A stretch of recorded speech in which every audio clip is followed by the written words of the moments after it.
So hi guys, welcome back to another video of stellar transformation and I hope कि तुम लोग बहुत ही ज्यादा अच्छे और मजे में होंगे। वीडियो में आगे बढ़ने से पहले कहना चाहूंगी कि अगर इससे पहले का एपिसोड अभी तक चेकआउट नहीं किया है तो पहले जाओ और जाके इसे देख लो, वरना यहाँ तुम्हें कुछ समझ नहीं आने वाला। और अगर तुमने देख लिया है तो मेरा किसी देर के आज की इस वीडियो को शुरू करते हैं। सो होमीज, जैसा कि हमने लास्ट एपिसोड में देखा था, जहाँ पर फाइनली मिस लिया यहाँ पे आंट लू की मदद से गॉड किंग ऑफ लाइफ के इनहेरिटेंस को भी हासिल कर लेती है और अब वो new God king of life बन जाती है, जिससे पूरे गॉड रियल में हलचल मच जाती है और सभी लोग यहाँ पर इस बात के पीछे पड़ जाते हैं कि आखिर वो कौन है जो कि new God king of life बना है। सभी का यहाँ पर मेन टारगेट किनियो होता है, तो उन्हें कहीं ना कहीं ये लग रहा होता है कि शायद ये किनियो से ही रिलेटेड कोई होगा। जिसके बाद किनियो ये डिसाइड करता है कि क्योंकि अब miss layer new God king of life बन चुकी है और उसे इसके इनहेरिटेंस मिल चुके हैं, तो इस वजह से वो दोनों डिसाइड करते हैं कि वो लोग बैम्बू फॉरेस्ट में जाएंगे और वहाँ पर गॉड किंग ये फेंग से जाकर रिक्वेस्ट करेंगे कि वो गॉड रियलम के जो 8 डिवाइन क्लैंस हैं उनके अगेंस्ट फाइट में उसका साथ दे। और फिर हम देखते हैं कि ये लोग ऐसा ही करते हैं, लेकिन जैसे ये लोग गॉड किंग ये फेंग के पास पहुंचते हैं तो वो यहाँ इनके मुंह पर इन्हें मना कर देता है और कहने लगता है कि तुम लोग बहुत ही ज्यादा वीक हो और यहाँ पर 8 डिवाइन फैमिलीज बहुत ही स्ट्रॉन्ग है। ये कहते साथ ही वो यहाँ से चला जाता है और यहाँ पर ये दोनों बुरी तरीके से निराश हो जाते हैं कि तभी यहाँ पर गॉड रियलम के बाकी के गॉड्स आ जाते हैं और किनियो इस मौके पे चौका मारने के लिए कहने लगता है कि यार हमें इस मौके को जाने नहीं देना चाहिए और यहाँ पर गॉड रियलम के गॉड्स के आगे जब हम फाइट करेंगे तो गॉड किंग ये फेंग भी समझ जाएगा कि हम कमजोर नहीं है। और अब आगे सहमीज हमारी एपिसोड के स्टार्टिंग में हम देखते हैं कि गॉड रियलम की वो वाटर गॉड किनियो को देखकर कहने लगती है कि कितनी ज्यादा शर्मनाक बात है कि गॉड रियलम में एक नया गॉड उभरा, लेकिन अपनी करतूतों की वजह से आज वो यहाँ का मारा जाने वाला है। इस दौरान हम एक और गॉड को देखते हैं जो कि कहने लगता है कि तुमने 8 डिवाइन क्लैंस को चैलेंज करने की कोशिश की है, साथ ही तुमने उनकी डिसरिस्पेक्ट भी की है, इस वजह से तुम्हें तो कब का जल्द से जल्द मारा जाना चाहिए था। यहाँ पर हम देखते हैं कि सारे 8 डिवाइन क्लैंस के मेंबर्स अपने अपने ओरिजिन स्पिरिट पर्ल को यहाँ पर यूज करने लगते हैं, जैसे वो यहाँ पर एक बहुत बड़े ट्रैप को क्रिएट करने लगते हैं। इस दौरान हम देखते हैं कि जो मिस लियार का फादर है यानी कि जियान फेंग, वो यहाँ पर कहने लगता है कि किनियो मैं तुम दोनों को कभी भी माफ नहीं करूंगा, लेकिन तुम्हें तो इसकी सजा मिल के रहेगी। जिसके बाद हम देखते हैं कि यहाँ पर उन सभी के स्पिरिट पर्ल की वजह से यहाँ पर एक बहुत बड़ा सा स्पिरिट बैरियर बन जाता है, जिसके अंदर की किनियो और मिस लियार फंस जाते हैं। अब यहाँ पर इन सभी के हाथ वो स्पिरिट पर्ल को देखकर किनियो उनमें से एक गॉड से पूछने लगता है कि क्या आपके हाथ में ये फायर ओरिजिन स्पिरिट पर्ल है, जिसमें हम देखते हैं कि यहाँ पर कोई भी उसके सवाल का जवाब नहीं देता। इसी दौरान हम देखते हैं कि किनियो की ये चुप्पी देखकर कहता है कि लगता है कि आप सब लोग मुझसे बहुत ज्यादा डर गए हैं, इतना ज्यादा कि मेरे एक सवाल का जवाब भी आप लोगों से दिया नहीं जा रहा। जिस पर हम देखते हैं कि जोशियान का फादर कहने लगता है कि ये जो स्पिरिट पर्ल ट्रेजर तुम देख रहे हो ये डिवाइन रियलम में ही बना था और ये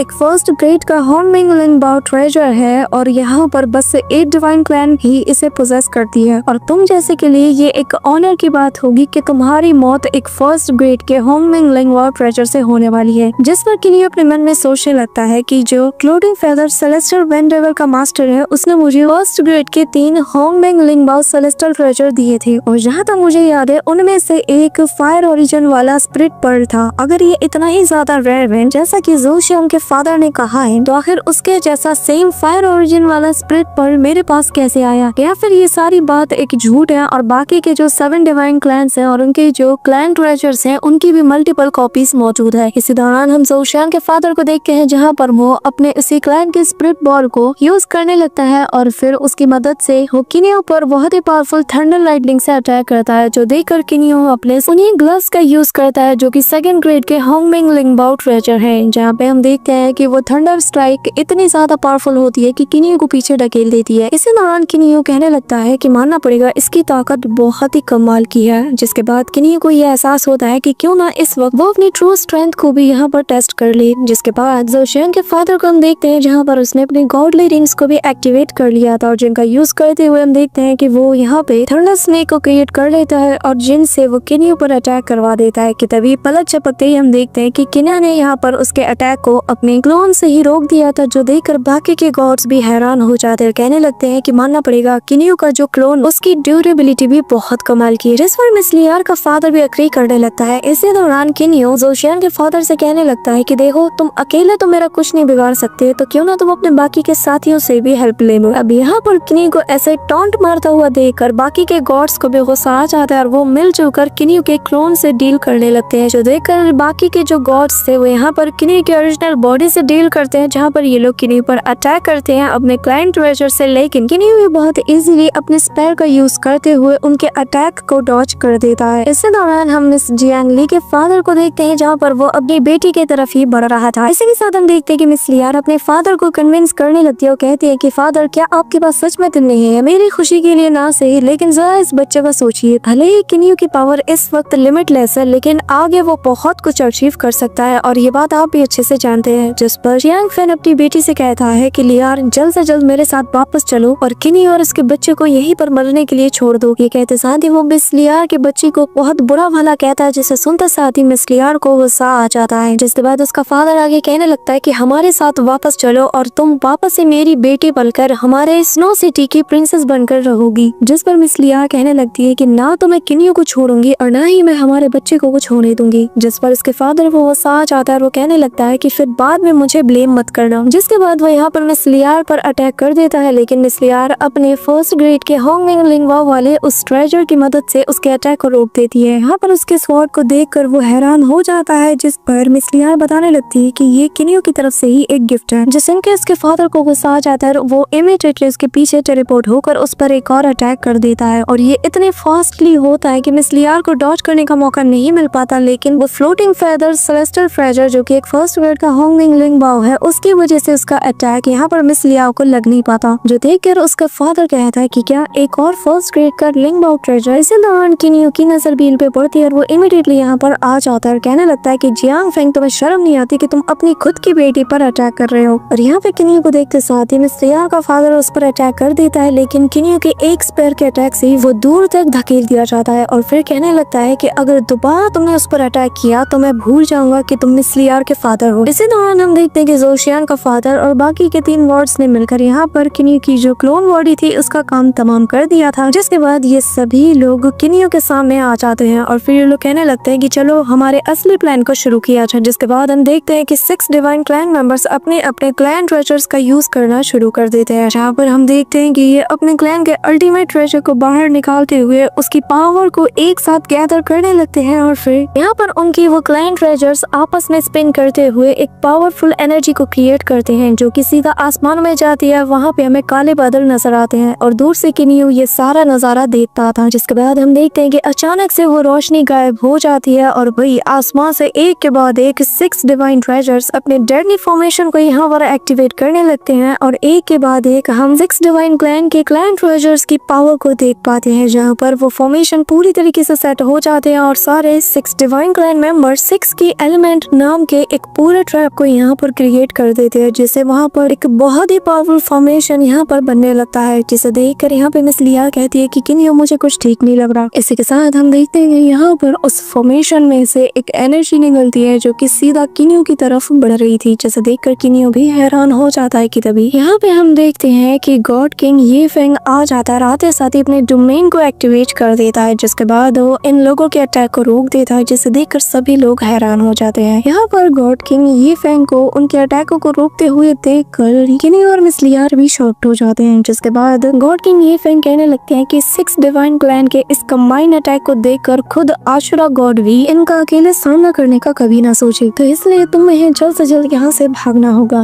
ये कहते साथ ही वो बताने लगता है कि यहाँ से जो फ्रोजन एरिया है वो यहाँ से 10,000 माइल्स दूर है, तो अगर तुम अपनी स्पीड से भागोगे तो यहाँ से जल्द एस्केप कर सकते हो। मैं इन्हें कुछ देर के लिए रोक सकता हूँ, तो इस मौके का जल्द से जल्द फायदा उठाओ। लेकिन तभी हम देखते हैं कि यहाँ पर उसका वो प्रोटेक्शन बैरियर पूरी तरीके से ये लोग तोड़ देते हैं, जिससे यहाँ पे गॉड किंग ली फेंग बहुत बुरी तरीके से इंजर्ड हो जाता है और फिर वो किन्यू से कहने लगता है कि किन्यू, तुम इन लोगों के पावर को कम मत आंको, क्योंकि आमई ने भी इस सफेद को फॉलो किया था और उसका अंजाम तुम जानते हो। तो जल्द से जल्द यार को लेकर यहाँ से चले जाओ, उसके साथ वो सब मत होने दो जो कि आमई के साथ हो चुका है। इसी दौरान हम देखते हैं कि किन्यू कहने लगता है कि हाँ, शायद आप सही है कि इनके जो कंबाइंड अटैक है वो बहुत ही ज्यादा पावरफुल है और जिन्हें की शायद मैं रोक भी ना पाऊँ। इसी दौरान हम देखते हैं कि जोशियान का फादर अपने थंडर स्नेक से किन्यू पर अटैक कर देता है, लेकिन अगले ही पल किन्यू अपने स्पेयर से उसके अटैक को पूरी तरीके से डिस्ट्रॉय कर देता है और फिर कहने लगता है कि ये लोग पावरफुल तो हैं, लेकिन इतने भी नहीं कि ये मेरे अटैक को रोक पाए। यहाँ पर किन्यू की स्पेस लॉ ब्रेकिंग टेक्निक को देखकर एक गॉड कहने लगता है कि चाहे जो हो, हमें ये मानना ही होगा कि किन्यू की स्पेस ब्रेकिंग टेक्निक बहुत ही ज्यादा कमाल की है। इसी दौरान दौरान हम देखते हैं कि उनमें से कुछ गॉड कहने लगते हैं कि जियांग फेंग, हमें किनियो को मारने का आइडिया ड्रॉप कर देना चाहिए क्योंकि हम सब चाहकर भी उसे नहीं मार सकते। जिस पर ज़ू शियान का फादर कहता है कि तुम्हें पता भी है तुम क्या बोल रहे हो, हम उसे कैसे छोड़ सकते हैं। अगर हम सभी लोग अपने स्पेस ब्रेकिंग टेक्निक से उस पर कंबाइन अटैक करें तो मुझे पूरा यकीन है कि हम उसे मार सकते हैं। जिस पे दूसरा गॉड कहने लगता है कि अगर हम ये करते हैं और फिर भी अगर उसे नहीं मार पाए तो जरा सोचो ये हमारे लिए कितना ज्यादा शर्मनाक होगा। हम कहीं पे भी किसी को मुंह दिखाने लायक नहीं रहेंगे और उससे भी बदतर ये कि डिवाइन रियलम में एक और एक्सटेंडर पावर आ जाएगी और हम ये रिस्क नहीं ले सकते। ये कहते साथ ही वो यहाँ से जाने लगता है कि तभी ज़ू शियान का फादर वहाँ मौजूद दूसरी फीमेल गॉड से पूछने लगता है कि क्या तुम भी हमारे साथ नहीं दोगी। जिस पर वो बताती है कि क्योंकि हम किनियो को मार ही नहीं सकते तो अपनी एनर्जी को वेस्ट करने का क्या मतलब। वहीं दूसरी तरफ एक और गॉड कहने लगता है कि जब तक तुम्हारे पास किनियो को पूरी तरीके से मारने का फुल प्रूफ आइडिया ना हो तब तक हम यहाँ से जा रहे हैं। जिसके बाद वो सभी लोग यहाँ से चले जाते हैं और ज़ू शियान का फादर यहाँ पर खड़ा होकर जोर जोर से हंसने लगता है। जिसके बाद वो यहाँ पर जियांग फेंग से पूछता है कि बताओ क्या तुम भी यही सोचते हो। और अब हम देखते हैं कि यहाँ पर मिस लिया के फादर को रिग्रेट हो रहा होता है कि काश उसने पहले ही किनियो को चुन लिया होता। और फिर वो अपने मन में कहने लगता है कि अगर मैंने उसे पहले चुना होता तो मेरा सेकंड ब्रदर यानी कि मास्टर जी और लियार कभी भी उसे छोड़कर नहीं जाते और तो और मुझे कितने सारे फर्स्ट ग्रेड के होंगमिंग लिंग बाउ ट्रेजर्स भी मिल पाते। इसी के साथ उसे मिस लियार की वो बात याद आती है जहाँ पर उसने कहा था कि फादर भले ही इस वक्त किनियो के पास उतनी ताकत नहीं है लेकिन मैं जानती हूँ कि फ्यूचर में वो बहुत बड़ी बड़ी चीजों को अचीव करने वाला है। इस चीज से भी आपका दिल उसकी तरफ माइल नहीं हो रहा। जिसके बाद मिस लियार का फादर अपने मन में कहने लगता है कि अगर मैं उसे सच में चुन लेता तो उसके दिए वो फर्स्ट ग्रेड के होंगमिंग लिंग बाउ ट्रेजर की मदद से सेलेस्टियल वेनरेबल कंपटीशन में मैं बहुत आगे तक के लिए एक बड़ी एडवांटेज को भी हासिल कर सकता था। जिसके बाद ज़ू शियान का फादर कहने लगता है कि क्या हुआ, आखिर आप चुप क्यों हैं? मैं जानता हूँ कि आप मेरा साथ जरूर देंगे क्योंकि मेरी लेइफा सिटी की यहाँ पर किनियो ने बार बार इंसल्ट की है और मुझे इसका बदला चाहिए। जिसके बाद वो आगे कहने लगता है कि मुझे यकीन है कि जब आप हमारी हेल्प की मदद से एक सेलेस्टियल वेनरेबल बन जाओगे तो तब इस किनियो को मारना हमारे लिए बहुत ही ज्यादा आसान होगा। जिस पर मिस लियार का फादर कहने लगता है कि मैं तुम्हारा साथ दूंगा, ये बहुत ही ज्यादा नेचुरल है। जिस पर ज़ू शियान का फादर कहने लगता है कि हाँ, हमें बस सही वक्त का इंतजार करना है। इसी दौरान सीन शिफ्ट होता है और हमें ज़ू शियान को दिखाया जाता है जहाँ पर उसका एक साथी आकर उसे सारी चीजों के बारे में अपडेट देने लगता है। साथ ही बताता है कि यहाँ पर किनियो को मारने में 2 गॉड्स ने साथ नहीं दिया लेकिन बाकी के 6 डिवाइन क्लैन के लोग मिलकर भी उसे नहीं मार पाए और अगर ऐसे ही चलता रहा तो हम किनियो का कुछ भी नहीं बिगाड़ पाएंगे। जिस पर ज़ू शियान कहने लगता है कि अच्छा तो ये बात है। ये कहते साथ ही वो जोर जोर से हंसने लगता है और कहने लगता है कि किनियो अब तो मुझे तुमसे जलन भी नहीं होती। जब 6 डिवाइन क्लैन्स के लीडर से तुम्हें नहीं मार पाए तो मैं तुम्हारा क्या ही बिगाड़ पाऊंगा। पहली बार इसने सच बोला है। ये कहते साथ ही वो और जोर जोर से हंसने लगता है और फिर कहने लगता है कि स्ट्रेंथ, मुझे स्ट्रेंथ चाहिए। ये कहते साथ ही वो यहाँ से 9 तो 11 हो जाता है और कहने लगता है कि आज से मैं अपना सब कुछ बस कल्टीवेट करने में लगा दूंगा और मैं चाहता हूँ कि कोई भी मुझे डिस्टर्ब ना करे। इसी दौरान सीन शिफ्ट होता है और हमें लेई शुतियानियो को दिखाया जाता है जहाँ पर उसे भी ये खबर मिल जाती है कि किनियो नाम का एक बंदा 6 डिवाइन क्लैन्स के स्पेस ब्रेकिंग टेक्निक से भी ब्रेक थ्रू कर पा रहा है। अब यहाँ पर लेई शुतियानियो जो है वो असल में ज़ू शियान का ग्रैंडफादर है। जिसके बाद ज़ू शियान का फादर आगे आते हुए कहने लगता है कि फादर ये बात सच है और ये सब कुछ मेरी ही फेलियर का नतीजा है कि हम इतनी कोशिशों के बाद भी किनियो को मार नहीं पाए। यहाँ पर हम देखते हैं कि ज़ू शियान का अंकल भी आ जाता है और वो भी आकर सेम चीज रिपीट करता है। जिसके बाद हम देखते हैं कि यहाँ पर इनका फादर कहने लगता है कि तुम लोग हमारी फैमिली के नाम पर एक धब्बा हो, तुम लोगों को अपना नाम चेंज कर लेना चाहिए। जिसके बाद हम देखते हैं कि यहाँ पर सेकंड ब्रदर कहने लगता है कि फादर हम किनियो का कुछ भी नहीं कर सकते क्योंकि वो शुरू से ही ऐसे ही ट्रबल मेकर रहा है। जिस पर यहाँ में उनका फादर कहने लगता है कि किनियो बहुत ही ज्यादा इंटेलिजेंट है और काफी ज्यादा पोटेंशियल भी रखता है, ये बात मैं अच्छे से जानता हूँ। जिस पर हम देखते हैं कि यहाँ पर इनका दूसरा भाई आगे आते हुए कहने लगता है कि अगर प्याओ यू तियानजन उसकी मदद करता है तो फिर तुम उसका कुछ भी नहीं बिगाड़ सकते। इसी दौरान ज़ू शियान का फादर कहने लगता है कि हाँ, हम शायद इसमें कुछ भी नहीं कर सकते लेकिन हमें कुछ तो करना ही होगा। ये सुनते साथ ही यहाँ पर इनका फादर गुस्से में आ जाता है और वो अपनी पावर की ऑरा को रिलीज करते हुए कहने लगता है कि क्या बर्दाश्त, और उसे एक बात कान खोल के सुन लो, ये जो लेइफा सिटी है ये मेरी बनाई हुई सिटी है, ये मेरा रूट है और ये तुम्हारा भी रूट है। तो एक बात कान खोल के सुन लो, अगर कोई भी इसकी तरफ आंख उठाकर भी देखता है तो हमें उस आंख को ही फोड़ देना है। उस किनियो ने हमारी लेइफा सिटी की इंसल्ट की है तो इसकी कीमत तो उसे हर हाल में चुकानी होगी और कीमत सिर्फ उसकी मौत हो। और अगर उससे सबक सिखाने के लिए मुझे पर्सनली खुद उससे डील करना पड़ा तो मैं वो भी करूंगा। जिसके बाद वो बताने लगता है कि उसे मारने के हमारे पास बस दो ही मौके हैं। पहला तो ये कि हम सेलेस्टियल वेनरेबल किंग के आने से पहले इसका काम तमाम कर दें, या फिर दूसरा तब जब एक नया सेलेस्टियल वेनरेबल पैदा हो जाए, और तब तक हमें बस उन दोनों मौके का इंतजार करना होगा। और दोनों में से कोई एक मौका तो हमारे लिए बिल्कुल परफेक्ट होगा जब हम किनियो का काम तमाम कर देंगे। अब हम देखते हैं यहाँ पे इसकी बात सुनते ही ज़ोशियान का फादर आगे आते हुए कहने लगता है कि फादर, मुझे यकीन है कि जो पहला मौका है वही हमारे लिए बेस्ट होगा, और हम सेलेस्टियल वेनरेबल किंग के आने से पहले ही इस किनियो के मैटर को हमेशा हमेशा के लिए क्लोज करके रख देंगे। और अगर हम ये नहीं कर पाए तो हमें अफसोस के साथ कहना होगा कि फिर तो हमें यहाँ पर आकर फिर आपकी हेल्प लेनी होगी, और तब आप ही हमारी आखिरी उम्मीद होगी। जिस पर इनका फादर कहने लगता है कि ठीक है, फिर मैं तुम्हें एक और मौका देता हूँ। ये कहते शादी वो यहाँ से चला जाता है कि तभी इसी दौरान हम देखते हैं कि उनमें से कहने लगता है कि चाहे जो हो जाए इस पर तो हमें किनियो को हर हाल में मारना ही होगा, वरना हम फादर को मुंह दिखाने के लायक भी नहीं रहेंगे। जिस पर ज़ोशियान द फादर कहने लगता है कि हाँ, हमें शायद इस वक्त किसी और चीज की फिक्र करने की जरूरत नहीं है, बस एक बार हम किनियो को मार दे तो हम हमेशा हमेशा के लिए फ्यूचर में भी सिक्योर हो जाएंगे, और हमें कभी भी किसी चीज की फिक्र करने की जरूरत भी नहीं पड़ेगी। और किनियो की मौत से ये चीज भी साबित हो जाएगी कि जो भी हमारी लेइफा सिटी से टकराने की कोशिश करेगा उसका यही अंजाम होगा। इसी के साथ सीन शिफ्ट होता है और हमें किनियो के बनाए हुए उसी यूनिवर्स के अंदर उसके मेंशन का सीन दिखाया जाता है, जहाँ पर किनियो मिस लियार के साथ मौजूद होता है। और फिर वो मिस लियार को बताने लगता है कि गॉड किंग यी फेंग हमारे साथ रहने के लिए मान चुके हैं, जो सुनकर मिस लियार भी बहुत ही ज्यादा खुश हो जाती है। वहीं दूसरी तरफ हम गॉड किंग यी फेंग को देखते हैं जो कि मास्टर जी से कहने लगता है कि मुझे यकीन नहीं होता, और सच में इसमें यकीन करना मुश्किल भी है कि किनियो असल में एक डिफरेंट टाइप के ही स्पेस लॉ को पोजेस करता है, जो कि एक ऐसा स्पेस पावर है जो कि डिवाइन रियलम से बहुत ही ज्यादा डिफरेंट है। और सच में ये बहुत ही ज्यादा कमाल की बात है। जिस पर मास्टर जी कहने लगता है कि तुम जब तक किनियो के साथ थोड़ा वक्त नहीं बिता लेते तुम समझ नहीं पाओगे कि किनियो कितना ज्यादा कमाल का और टैलेंटेड बच्चा है। उसके अंदर ऐसी ऐसी चीजें हैं जो कि तुम्हें हमेशा सरप्राइज में डाल देगी। इसी दौरान किनियो और मिस लियार यहाँ पर इन दोनों के पास आ जाते हैं, और मिस लियार आते साथ ही गॉड किंग ने यी फेंग से कहने लगती है कि अंकल ये मुझे यकीन नहीं होता कि आप यहाँ पर हमारे साथ रहने वाले हैं, और जिसे सुनकर मुझे बहुत ही ज्यादा खुशी हो रही है। जिस पर गॉड किंग यी फेंग कहने लगता है कि तुम आमई की सक्सेसर हो, और मुझे तुम दोनों को यहाँ पर साथ में देखकर बहुत ही ज्यादा खुशी हो रही है। जिसके बाद हम देखते हैं कि किनियो यहाँ पर उनका शुक्रिया अदा करते हुए एक फर्स्ट ग्रेड का ग्रैंड स्मिथ स्ट्रीट ट्रेजर को बाहर निकालता है, और फिर उन्हें ये देते हुए कहने लगता है कि अंकल ये मैंने आपके लिए रिफाइन किया है और इसे एज अ गिफ्ट आपको देना चाहता हूँ। यहाँ पर इस ट्रेजर को देखते साथ ही गॉड किंग यी फेंग कहने लगता है कि किनियो वाकई में तुम गॉड ऑफ रिफाइनिंग कहलाने के लायक हो। जिस पर मिस लिया कहती है कि आपने हमारी बहुत हेल्प की, तो हम चाहते हैं कि आप इसे एक्सेप्ट करें। जिस पे हम देखते हैं कि यहाँ पर गॉड किंग यी फेंग ये कहने लगता है कि इसके लिए बहुत शुक्रिया, लेकिन पास जो ट्रेजर ऑलरेडी मौजूद है वो मेरे लिए इनफ है, और इसका सामना तो खुद गॉड किंग भी नहीं कर सकता। और मैं जानता हूँ कि यहाँ पर कोई ऐसा है जो कि इसके ट्रू पढ़ती है। जिसके बाद वो यहाँ पर गॉड किंग ज़ो क्यूलिन के बारे में बात करता है और कहने लगता है कि क्या तुमने इसके बारे में सुना है। जिस पर मिस लियार कहने लगती है कि कहीं आपका मतलब आंट आमे की एल्डर सिस्टर से तो नहीं है। जिसके बाद मिस लियार बताने लगती है कि ये दोनों सिस्टर ही बहुत ही ज्यादा पावरफुल है और दोनों ही लाइफ को कंट्रोल कर सकती है, साथ ही सोल को कंट्रोल करने भी इन्होंने मास्टरी हासिल की है। जिसके बाद वो आगे बताती है कि आंट आमे ने यहाँ पर लाइफ के ऊपर बहुत रिसर्च की और उसने लाइफ सेविंग पर बहुत ही अच्छी नॉलेज को हासिल किया। जिसके बाद वो गॉड किंग ऑफ लाइफ बनी और वो उसी रास्ते में आगे बढ़ती रही। वही उनकी दूसरी सिस्टर वो सोल पर स्टडी करती रही और उसी डायरेक्शन में बढ़ती रही कि कैसे वो किसी भी लाइफ को इजीली ले सकती है। साथ ही उन्होंने उसकी बहुत ही अच्छी अंडरस्टैंडिंग भी हासिल की और इसी रास्ते पर चलते हुए आगे चल के वो गॉड किंग ऑफ डेथ बनी। और ये कहना बहुत ही ज्यादा आसान होगा कि दोनों ही सिस्टर भले ही एक ही माँ की बेटी हो, लेकिन दोनों ही कम्प्लीटली डिफरेंट पावर को पोजेस करती है और दोनों ही अपनी अपनी जगह बहुत ही ज्यादा पावरफुल है। जहाँ पर आंट आमे लाइफ को बचाने पर फोकस करती है, वहीं दूसरी तरफ उनकी एल्डर सिस्टर लाइफ को इजीली लेने में पूरी तरीके से माहिर है। ऐसे के साथ हम प्रेजेंट टाइम में किनियो को देखते हैं, जहाँ पर किनियो कहने लगता है कि क्या आप मुझसे ये चाहते हैं कि मैं इस फर्स्ट क्लास के ग्रैंड स्मिथ स्पिरिट ट्रेजर का यूज करके ज़ो क्यूलिन को इनवाइट करूं ताकि वो मेरे इस फैक्शन को ज्वाइन करे। जिस पर गॉड किंग यी फेंग कहने लगता है कि असल में हम भी बहुत वक्त से उससे नहीं मिले, पर हमने आमई के मुंह से उसके बारे में बहुत बार सुना है। जिस पर मास्टर जी कहने लगता है कि आमई को गए हुए बहुत साल हो चुके हैं और हमारे पास बहुत कम ही चांसेस है कि उसके जाने के बाद हम उसकी एल्डर सिस्टर से मिल पाएं। जिस पर यहाँ पे मिस लियार बताने लगती है कि यहाँ पर एक फ्लोटिंग आइस कॉन्टिनेंट है, यहाँ पर ज़ो क्यूलिन की टेरिटरी का बताया गया है। कहते साथ ही हम देखते हैं कि किनियो अपनी डिवाइन सेंसेस का यूज करने लगता है और फिर वो उस जगह को ढूंढ लेता है और वो लियार का हाथ पकड़ते हुए कहने लगता है कि लियार क्यों ना हम उस एक्सट्रीम नॉर्थ सी में जाए और वहाँ पर जाकर देखें कि आखिर वो वहाँ पर है या नहीं, जिस पर मिस लियार भी मान जाती हैं और अभी ज़ो के लिंक का पता लगाने के लिए निकल पड़ते हैं। So that's up for today guys. I hope कि तुम सबको आज की ये वीडियो काफी ज्यादा पसंद आई होगी। अगर हाँ तो वीडियो को लाइक करना, दोबारा कह रही हूँ वीडियो को लाइक जरूर करना क्योंकि तुम लोग लाइक करना भूल जाते हो। सो चैनल पे नए हो तो सब्सक्राइब करना। तो मिलते हैं नेक्स्ट वीडियो में, तब तक के लिए।